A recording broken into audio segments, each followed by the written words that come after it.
Les 207 vaches de cet élevage ont été abattues les unes après les autres. Les agriculteurs se font abattre leur cheptel, évidemment. Bon, Macron avait promis des choses alors qu'on est soumis à l'Europe et puis Bruxelles a décidé. Et quand Bruxelles décide, eh bien voilà, la France n'a rien à dire.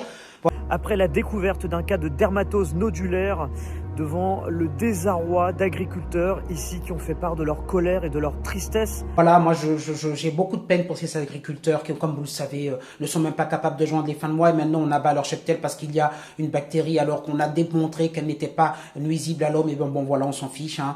Ok, si je fais cette vidéo aujourd'hui, c'est parce que ce matin, mon compagnon m'a montré la vidéo de la ferme des cochons laineux. Là, avec le Mercosur, on ouvrirait nos marchés à de la viande produite avec des pesticides interdits ici, sur des terres déforestées, dans des conditions qu'on n'accepterait jamais en Europe.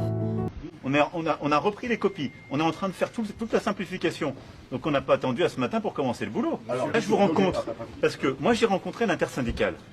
Voilà, et puis Macron, voilà, il ira encore, il lui reste 2 ans, 2 fois de suite au salon de l'agriculture pour dire qu'il les comprend, qu'il les soutient, qu'il a parlé avec un tel, que ça va s'arranger. Évidemment, non, ça va pas s'arranger, il faut voter autre chose, voilà, vous le savez.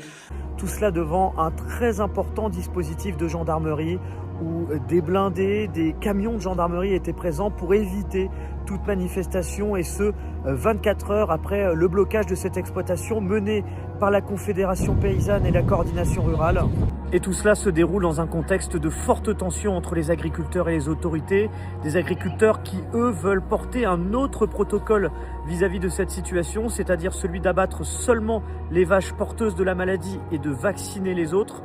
Pour l'instant, la décision du côté du gouvernement, c'est d'abattre l'ensemble du troupeau dès lors qu'un cas est détecté à l'intérieur de celui-ci. On vous tiendra évidemment au courant des suites de cette situation sur Brut et de cette colère agricole qui donc ne fait que grandir ces dernières heures.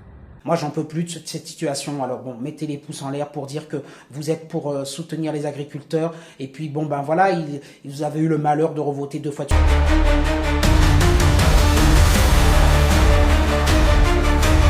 Macron, un européiste, et puis bon voilà, moi franchement je vois pas d'autre solution que le Frexit, hein. On n'en peut plus de l'Europe, on n'en peut plus. Voilà, dites-moi ce que vous en pensez.